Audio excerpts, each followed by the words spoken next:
Hello, এখন আমরা দেখব যে আমাদের এই টার্গেট প্র্যাকটিস ল্যাব তৈরি করার জন্য আমরা প্যাকেট ট্রেসার অথবা GNS3 ব্যবহার করব। প্যাকেট ট্রেসার এটা খুবই সিম্পল একটা অ্যাপ্লিকেশন, অর্থাৎ আমরা ইন্টারনেট থেকে প্যাকেট ট্রেসারটা ডাউনলোড করে লগ ইন করলেই মানে আমরা এই অ্যাপ্লিকেশনটা ব্যবহার করতে পারি।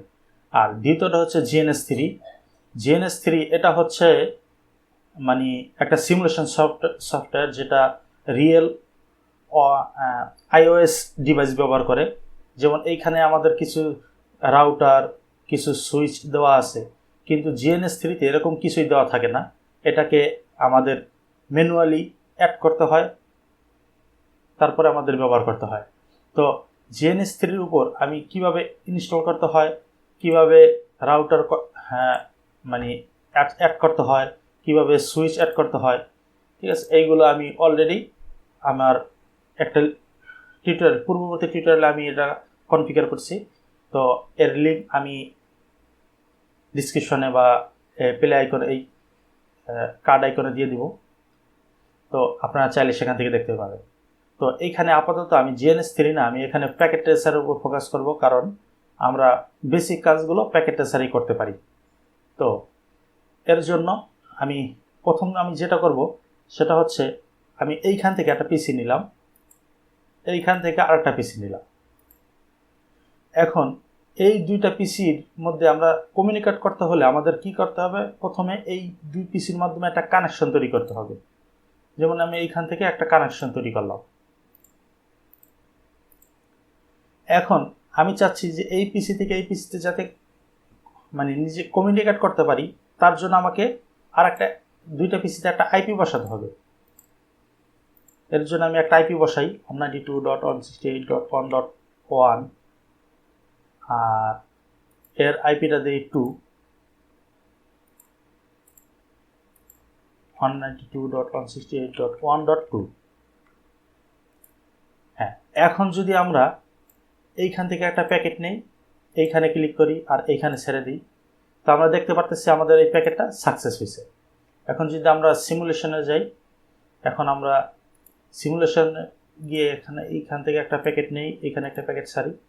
এখন আমরা যদি এইখান থেকে ক্লিক করি, আমরা দেখতে পারি যে আমাদের প্যাকেটটা যেতেছে। আবার ক্লিক করি, প্যাকেটটা ব্যাক যেতেছে। তো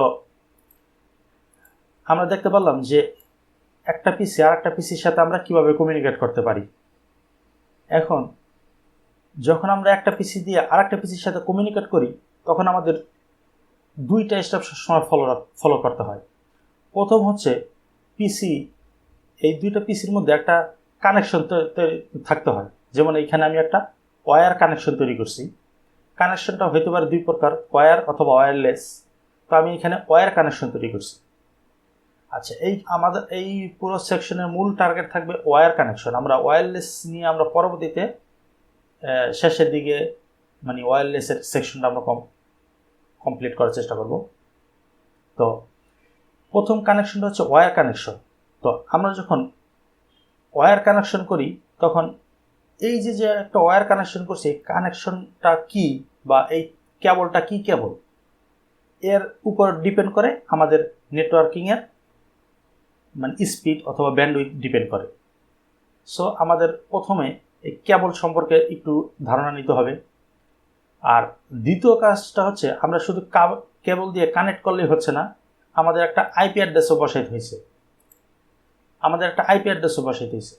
তো অনেকের আমরা এইটা ধারণা মানে বিগিনারদের জন্য এটা একটু কষ্টকর হয় যে আইপি অ্যাড্রেসটা কীভাবে কাজ করে। তো আমরা এখন দ্বিতীয় স্টেপে এই আইপি অ্যাড্রেস কি বা কিভাবে কাজ করে আমরা এটা নিয়ে আলোচনা করব। তো আমাদের প্রথম কাজ হচ্ছে আমরা কেবল নিয়ে আলোচনা করব। তো পরবর্তী সেকশনে আমাদের টার্গেট থাকবে আমরা কেবল নিয়ে আলোচনা করব।